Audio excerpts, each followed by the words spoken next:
राधे राधे दोस्तों। आज हम आपको सुनाएंगे यमराज और बुढ़िया की कहानी। अगर आप हमारे चैनल पर नए हैं तो प्लीज़ हमारे चैनल को लाइक करें, सब्सक्राइब करें और शेयर करना ना भूलें। बहुत समय पहले की बात है। एक बार यमराज ने चंद्रगुप्त से कहा कि चलो चंद्रगुप्त, आज पृथ्वी पर भ्रमण करके आते हैं, देखते हैं कि पृथ्वी लोक में क्या चल रहा है। दोनों पृथ्वी पर घूमने के लिए आ गए। चलते चलते धर्मराज और चंद्रगुप्त को भूख प्यास लगने लगी। दोनों भूख प्यास से व्याकुल हो गए। गर्मी का दिन था, सूरज भी बहुत तेज तप रहा था। दोनों भूख प्यास से व्याकुल थे। तभी वे एक गांव से गुजरे। जो गांव में पहला घर था वह एक सेठ और सेठानी का घर था। अच्छा घर था। यही सोचकर यमराज जी ने उस घर का दरवाजा बजाया। जब दरवाजा खोलने सेठानी आई तो वे सेठानी से कहने लगे कि हमें बहुत जोर से भूख प्यास लगी है, हमें पानी और भोजन की व्यवस्था कर दीजिए, हमें भोजन खिला दीजिए। इस पर सेठानी को बड़ा क्रोध आया। वह कहने लगी, देखने में हट्टे कट्टे हो, कमा कर नहीं खा सकते, तुम्हारे लिए ही यहाँ पर मैं भंडारा चलाऊंगी। तरह तरह की बातें सेठानी उन्हें सुनाने लगी और उन दोनों को धुतकार कर वहां से भगा दिया। बेचारे बड़े परेशान, भूख प्यास से बड़े व्याकुल थे। फिर वो चलने लगे, तभी उन्होंने देखा सामने एक झोपड़ी थी। उस गांव में एक गरीब बुढ़िया रहती थी, बड़ी पूजा पाठ करती थी।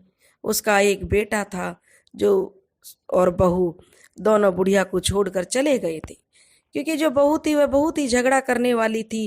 वह बुढ़िया को बिल्कुल पसंद नहीं करती थी। इसलिए वह अपने बच्चों और अपने पति को लेकर बुढ़िया से दूर प्रदेश चली गई थी। बेचारी बुढ़िया बड़ी दुखी रहती थी। इसलिए बुढ़िया अपना पूजा पाठ करती और उसी में अपना समय गुजारती थी। बेचारी बहुत गरीब थी। उसके पास बस एक छोटी सी झोपड़ी थी। उसी में वह जैसे तैसे अपना गुजारा करती और प्रभु के गुण गाती रहती थी। जब यमराज और चंद्रगुप्त जी उधर से गुजरे तो बुढ़िया ने उनको प्रणाम किया और कहने लगी, बताओ महाराज, आपकी क्या सेवा कर सकती हूँ। तब वे चंद्रगुप्त और यमराज जी कहने लगे, बुढ़िया माई, हमारा प्यास और भूख से हम बहुत व्याकुल हो रहे हैं, हमारा मुंह सूखा जा रहा है। अगर आप हमें थोड़ा शीतल जल और भोजन खिला दें तो आपकी बड़ी कृपा होगी। बुढ़िया ने बड़े आदर सत्कार के साथ अपनी छोटी सी झोपड़ी में यमराज और चंद्रगुप्त को बैठाया। वह कहने लगी, भगवान, धर्मराज और चंद्रगुप्त को भोजन कराना तो बड़े सौभाग्य की बात है। उसने दोनों को आसन दिया और बर्तन उठाकर घर के बाहर चल दी। तभी धर्मराज बने और चंद्रगुप्त ने उससे पूछा, बुढ़िया माई, तुम कहाँ जा रही हो। तब वह कहने लगी, महाराज, मैं आपके लिए खीर बनाने के लिए दूध, चावल और खांड लेने जा रही हूँ। तभी यमराज जी कहने लगे, बुढ़िया माई, जरा अपने घर में तो देख लो, कभी तुम्हारे घर में सामान हो। बुढ़िया माई कहने लगी, महाराज, क्यों मेरा मजाक बनाते हो, मेरे घर में तो फूटी कौड़ी भी नहीं है, भला मेरे घर में दूध, खांड, चावल कहाँ से आया, मैं अभी इंतजाम करके आती हूँ। यमराज जी कहने लगे, नहीं बुढ़िया माई, एक बार पहले अपने घर में देख लो। धर्मराज जी के कहने से बुढ़िया माई अपने घर में जाकर देखने लगी तो क्या देखती है, उसका तो सारा भंडार घर भरा हुआ है। चावल, खांड, दूध के पतीले भरे रखे हैं, चावल खांड की बोरियां भरी हुई रखी हैं। यह देखकर बुढ़िया के आश्चर्य का ठिकाना नहीं रहा। उसने बड़े प्रेम से दूध, खांड, चावल से खीर बनाई और शीतल जल यमराज और चंद्रगुप्त को पिलाया और बड़े प्यार से उन्हें भोजन कराया। उनकी भूख तृप्त हुई। धर्मराज जी बड़े प्रसन्न हुए और वे कहने लगे, बुढ़िया माई, मांग, क्या मांगना चाहती है।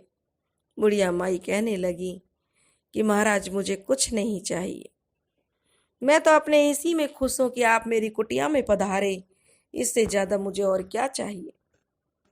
धर्मराज जी समझ गए।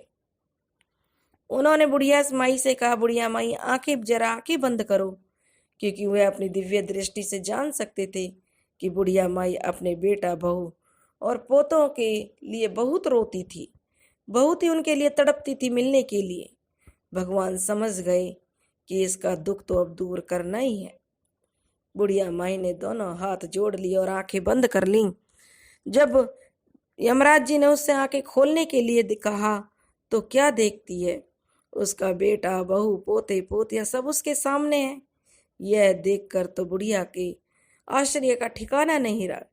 वह यमराज जी के चरणों में गिर गई और कहने लगी, भगवान, आपने तो मेरा सारा दुख दूर कर दिया, लेकिन अब मेरी एक इच्छा और है। धर्मराज जी कहने लगे, बताओ बुढ़िया माई, क्या चाहती हो? वह कहने लगी, भगवान, मेरी छोटी सी झोपड़ी है, मेरा पूरा परिवार इस झोपड़ी में कैसे रहेगा? यमराज जी मुस्कुराए और उन्होंने अपने पैर उस झोपड़ी से छुआ। जैसे उन्होंने अपने पैर को उस झोपड़ी से छुआ, वहां पर सुंदर सा महल बन गया। अब तो बुढ़िया माई बड़ी खुश हुई। अब तो उसके बेटा बहू भी बहुत खुश थे। लेकिन जो खीर बुढ़िया माई ने बनाई थी, वह यमराज और चंद्रगुप्त को खिलाने के बाद उसने अपने बेटा बहू पोते पोतियों को खिलाई, खुद भी खाई, लेकिन फिर भी पतीला भरा हुआ था। वह यमराज जी से कहने लगी, भगवान, मैं इस खीर को पूरे गांव में बांटूंगी, सबको यह प्रसाद खिलाऊंगी। धर्मराज जी तथास्तु कहकर बुढ़िया का सारा दुख हर कर वहां से चले गए। बुढ़िया माई बड़ी खुश थी। बुढ़िया माई ने अब घर घर जाकर खीर बांटना शुरू कर दिया। जब बुढ़िया माई सबसे अंत में उस घर पर पहुंची जो सेठानी का घर था, उसके घर का दरवाजा बजाया और उसे खीर देने के लिए कहा, तो यह देखकर सेठानी उसे ताना मारने लगी, अरे, तेरे घर में तो खाने के लिए अन्न का दाना नहीं रहता। कल तक तो तू मांगती फिरती थी, आज तो खीर बांटने वाली कहाँ से बन गई? तब वह बुढ़िया कहने लगी, मैं खीर बांटने वाली कौन होती हूँ? यह तो सब भगवान की कृपा है। मेरे घर यमराज और चंद्रगुप्त जी आए थे, उनकी कृपा से मेरे सारे संकट दूर हो गए। तब वह सेठानी कहने लगी कि अच्छा, अब मेरी समझ में आया, मेरे नसीब का मेरे घर में फाका क्यों पड़ गया है। वह सब तेरे पास चला गया है। धर्मराज जी थे वो, मैं उन्हें पहचान नहीं पाई और मैंने उन्हें दुत्कार कर भगा दिया, इसलिए वे मेरे नसीब का सारा धन दौलत तुझे दे गए हैं। बुढ़िया माई कहने लगी, यह तो मैं नहीं जानती, लेकिन मुझ पर तो यमराज जी की कृपा हुई है। यह सोचकर सेठानी सोचने लगी कि अब उल्टा सल्टा बोलने से काम नहीं चलेगा। अगर अपना घर बचाना है तो यमराज जी से क्षमा मांगनी चाहिए। वह बुढ़िया माई से कहने लगी कि यमराज जी और चंद्रगुप्त जी किधर गए हैं? मैं उनको पहचान नहीं पाई थी और मैंने उनको धुतकार कर भगा दिया था। वे मुझसे खाना और पानी मांग रहे थे। तब बुढ़िया माई कहने लगी, मैंने तो इस दिशा में जाते हुए उनको देखा है। तो सेठानी उसी दिशा में चल दी। चलते चलते सेठानी को यमराज और चंद्रगुप्त जी मिल गए। वह उनके चरणों में गिरकर रोने लगी और कहने लगी, महाराज, आपने तो मेरे नसीब का सारा धन दौलत उस बुढ़िया को दे दिया। यमराज जी कहने लगे कि यह तुम्हारी भूल है। किसने कहा कि मैंने तुम्हारे नसीब का दिया है? यह तो सब कर्मों का खेल है।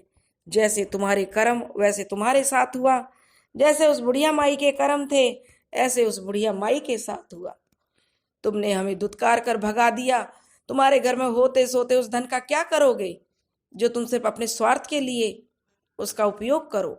बुढ़िया माई के पास कुछ नहीं होते हुए भी उन्होंने हमारी इतनी सेवा की, तो उसको तो उसका फल मिलना ही था। सबका अपना अपना कर्मों का फल है। अब सेठानी की समझ में सब आ गया।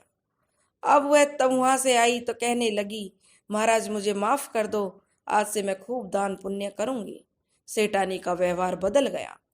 वह घर आई और अब वह खुले मन से दान पुण्य करने लगी। उसके घर में फिर से पहले जैसी जो धन दौलत भर गई। अब सेठानी भी बहुत खुश थी। वह भी किसी भी गरीब को नहीं सताती थी, हर किसी की मदद करने में आगे रहती थी। दोस्तों, अगर आपको कहानी पसंद आई हो तो प्लीज़ हमारे चैनल को शेयर जरूर करें, लाइक करें, सब्सक्राइब करें। और हे यमराज जी, जैसे आपने बुढ़िया पर कृपा करी, ऐसी ही कृपा जो यह कहानी कह रहे हैं और जो यह कहानी सुन रहे हैं उन पर करना। बोलो धर्मराज जी की जय।